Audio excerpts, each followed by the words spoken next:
आज Doubtnut app download करें। Doubtnut पर अपने सभी गणित, रसायन विज्ञान, भौतिक विज्ञान और जीव विज्ञान के डाउट्स का करो सफाया। बस प्रश्न की फोटो खींचो, एक ही प्रश्न को क्रॉप करो और तुरंत वीडियो सोल्यूशन पाओ। अभी डाउनलोड करें। नमस्कार दोस्तों, स्वागत करता हूं आप सभी का।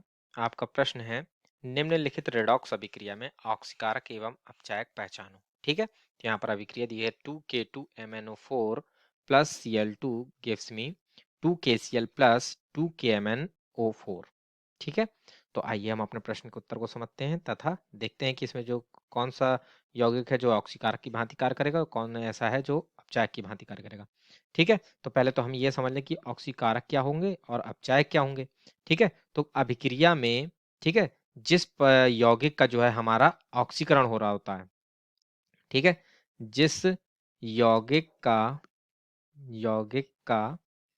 ऑक्सीकरण होता है, ठीक है ना, ऑक्सीकरण होता है, ठीक है, वह हमारा अपचायक कहलाता है। ठीक है, वह जो है वह स्वयं तो ऑक्सीकृत हो जाता है, परंतु अपने साथ वाले यौगिक को जो है वह अपचयित कर देता है, जिसके कारण से ये अपचायक कहलाता है।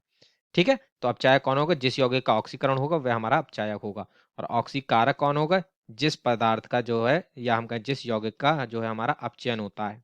ठीक है, जिस यौगिक का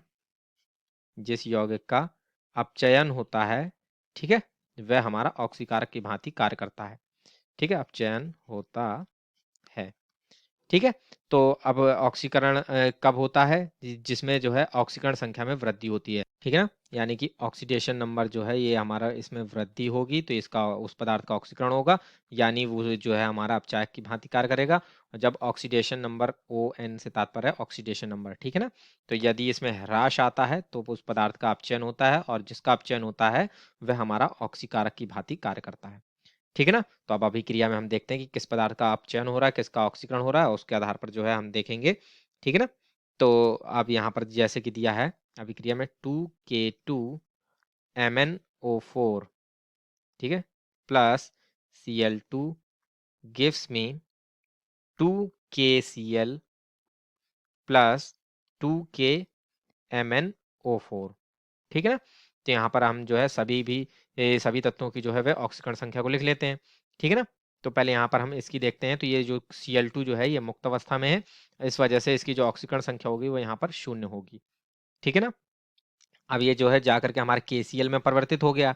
ठीक है, तो यहाँ पर जब KCl में ये परिवर्तित होता है तो इस दर पर जो क्लोरीन की ऑक्सीकरण संख्या होती है वह -1 हो जाती है। ठीक है ना, तो इस प्रकार से चूंकि ये -1 हो जाती है क्यों, और यहाँ पर जो पोटेशियम की होती है +1 होती है। ठीक, तो देख सकते हैं हम यहाँ पर जो है क्लोरीन की जो है ऑक्सीकरण संख्या में जो है वह ह्रास हुआ है, ये 0 से घट करके -1 हो गई है, यानी कि यहाँ पर जो है क्लोरीन जो है इसका क्या हो रहा है? अपचयन हो रहा है। ठीक है, तो जब ये इसका अपचयन हो रहा है तो ये किसकी भांति कार्य करेगी? ऑक्सीकारक की भांति कार्य करेगी, जैसे कि हमने यहाँ पर देखा था। ठीक है ना, तो यहाँ पर हमारा ये जो Cl2 है ये क्या है? ये हमारा एक ऑक्सीकारक है। ठीक है, क्या है? ऑक्सीकारक। ठीक है ना, ये हमारा ऑक्सीकारक है क्लोरीन। ठीक है, Cl2 हमारा क्या है? ऑक्सीकारक है। अब हम यहाँ पर देखें तो यहाँ पर देखेंगे कि K2MnO4, ठीक है, तो K2MnO4 में जो है हम यहाँ पर देखें तो Mn की जो ऑक्सीकरण संख्या है वो यहाँ पर हमारी कितनी होगी वह निकाल लेते हैं। ठीक है, तो Mn की मान ली X है, पोटेशियम की +1 होती है, ऑक्सीजन की -2 होती है। ठीक है, तो 2 अणु हैं पोटेशियम के, तो 2 गुणा 1 प्लस X प्लस 4 गुणे -2। अब इस पर कोई भी आवेश नहीं है, या इसलिए इसका जो कुल ऑक्सीकरण संख्या का योग होता है इसको हम 0 के बराबर रख देते हैं। तो ये 2 + x - 8 बराबर 0। तो ये x बराबर जब हम हल करेंगे तो 8 - 2 कर देंगे। ठीक है, दाईं ओर लेके जाएंगे, पक्षांतर कर देंगे, तो x बराबर +6 आ जाएगा हमारा यहाँ पर। ठीक है, तो यहाँ पर Mn की जो ऑक्सीकरण संख्या वो कितनी है? +6 है। अब यहाँ पर ये KMnO4 बना है, तो यहाँ पर जो है हम Mn की ऑक्सीकरण संख्या को निकालें, तो यहाँ पर हम इसको मान लेते हैं y है। ठीक है, तो यहाँ पर पोटेशियम है तो पोटेशियम की +1 हो गई, ऑक्सीजन की -2 है, जैसे कि हमने पहले भी देखी थी। ठीक, तो यहाँ पर पोटेशियम का एक ही अणु है, तो यहाँ पर ये 1 लिखेंगे प्लस y प्लस 4 गुणे -2, और कोई भी आवेश नहीं है, उदासीन, इसलिए 0 के बराबर। तो यहाँ पर y प्लस वो -8 हो जाएगा यहाँ पर बराबर 0। तो y बराबर कितना हो जाएगा? 8 - 1, पक्षांतर कर दिया तो y बराबर कितना आ गया यहाँ पर हमारा?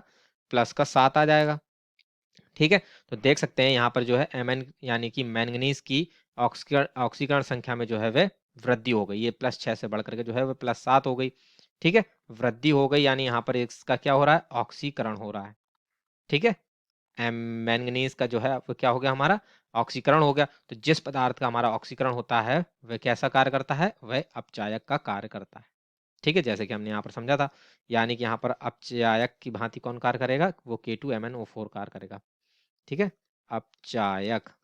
ठीक है ना, तो इस प्रकार से जो है हम यहाँ पर जो है ऑक्सीकारक तथा अपचायक दोनों की ही पहचान कर लेते हैं। ठीक है ना, तो इसी के साथ जो है ये हमारा प्रश्न का उत्तर जो है वो पूर्ण होता है।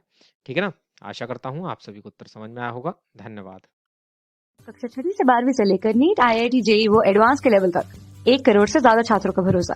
आज ही डाउनलोड करें डाउटनेट ऐप या व्हाट्सएप करें अपने सारे डाउट्स 8400 400 400 पर।